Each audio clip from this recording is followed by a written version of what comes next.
भिक्षा भरिसां ॾींहं ॾिठ जफ़ुर वारदात की कोशिश कंदड़ ॿिनि जवाबदारनि खे ॻोठाणनि पकड़े वरितो आहे।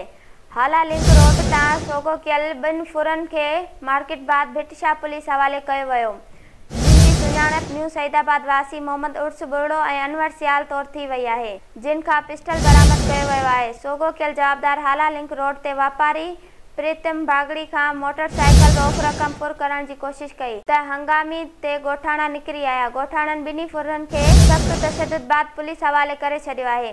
अञा ताईं को केस दाख़िल थी न सघियो आहे। भिक्षा में ॻोठ दोदो मीर जट खां रिहाई चुप काफ़िलो बरामद कयो वियो आहे। हर साल जीअं उठनि जे मातमी काफ़िले सां मशहूर जुलूस दरगाह हज़रत शाह अब्दुल लतीफ़ भिटाई ते पहुची नहर थियो। मातमी जुलूस में उठ झूला जुलजना ताज़िया सेज ऐं अलम पाक भी शामिल हुया। सुबुह जो निकितल रिहाई काफ़िलो केतिरनि ई कलाकनि जे सफ़र बाद दरगाह हज़रत शाह अब्दुल लतीफ़ भिटाई ते पहुतो, जिते मजलिस अजा जो एहतमाम कयो वियो।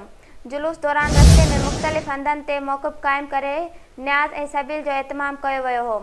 मर्दनि सां गॾु सवें औरतूं भी जुलूस में शामिल सीनाज़नी ऐं नुआखानी कई वई। इलेक्शन कमीशन पारां सिंध में ख़ाली बल्दियाती सीटुनि ते ज़मनी चूंडुनि जो शेड्यूल जारी कयो वियो आहे। कराची, हैदराबाद, मीरपुर ख़ास, लालकानो, शहीद बेनज़ीराबाद सोढूं ॿियनि ज़िलनि में ख़ाली बल्दियाती सीटुनि ते चूंडूं करण जो ऐलान कयो वियो आहे। एसीपी चयो आहे त उम्मीदवार पारां 5 खां 7 अक्टूबर ताईं नामज़दगी काग़ज़ जमा कराया वेंदा। उम्मीदवारनि जी हुतमी फ़हरिस्त 12 अक्टूबर ते जारी कई वेंदी। 19 अक्टूबर ताईं अपीलनि ते फ़ैसिला कया वेंदा ऐं 22 अक्टूबर ते चूंडनि निशान अलॉट कया वेंदा। 5 नवंबर ते चेयरमैन, वाइस चेयरमैन, जिला काउंसलर, कम्युनिटीज़ काउंसलर ऐं कारपोरेटर्स जी मख़सूसी सीटुनि जो ऐलान 20 अक्टूबर ते कयो वेंदो। मेयर कराची मुर्तज़ा वहाब ऐं डिप्टी मेयर सलमान मुराद भी ज़मनी चूंडुनि में हिस्सो वठंदा।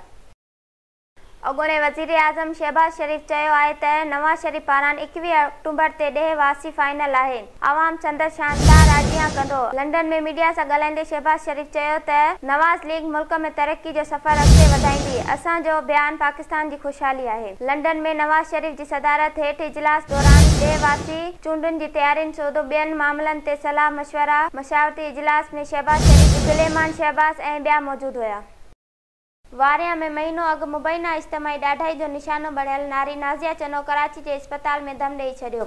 वारिया शहर जी वारिस कॉलोनी में 15 ॾींहं अॻु 5 जवाबदार मुबैना तौर नारी नाज़िया चनो सां इज्तिमाई ॾाढाई कई हुई। डॉक्टरनि जो चवणु हो त नाज़िया जो ज़ख़्म नासूर बणिजी वियो हो। वक़्त सर इलाज न थियण सबबि हुन दम ॾिनो। पुलिस 5 जवाबदारनि मां 3 जवाबदार वज़ीर ईसा खरल ऐं ख़ादिम खितो खे गिरफ़्तार करे चुकी आहे।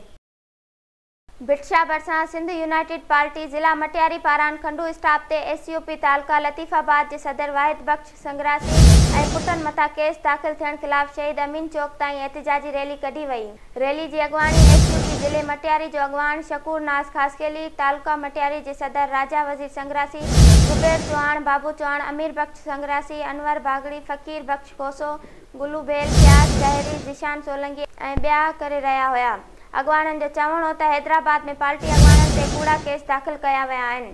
असां आईजी सिंध, डीआईजी हैदराबाद ऐं एसएसपी हैदराबाद खां मुतालबो करियूं था त एसयूपी कारकुननि वाहिद बख्श संग्रासी ऐं ॿियनि मथां कूड़ा केस ख़तमु कया वञनि। ॿी सूरत में एहतिजाज जो दाइरो वधाईंदासीं। राणीपुर जी हवेली में तशद्दुद करे मारियल ॿारड़ी फातिमा फुड़ो जे क़त्ल केस में नामज़द मुख्य जवाबदार हिना शाह खे गिरफ़्तार कयो वियो आहे। एसएसपी खैरपुर दावा कई आहे त पुलिस जे प्रेशर खां पोइ क़त्ल केस में नामज़द रिपोर्ट जवाबदार हिना शाह पाण मुरादो गिरफ़्तारी ॾेई छॾी आहे। हिना शाह खे दहशतगर्दी तौर अदालत खैरपुर में पेश कयो वेंदो। हिना शाह फातिमा क़त्ल केस जी मुख्य जवाबदार असद शाह जी घरवारी ऐं फयाज़ शाह जी न्याणी आहे। हिना शाह फातिमा क़त्ल केस में गुज़िरियल महीने Sindh high court Sukkur bench मां 7 ॾींहं जी हिफ़ाज़ती ज़मानत हासिल करण बाद अदालत में पेश न थी हुई, जंहिं बाद खैरपुर पुलिस खे रिपोर्ट ॼाणायो हो।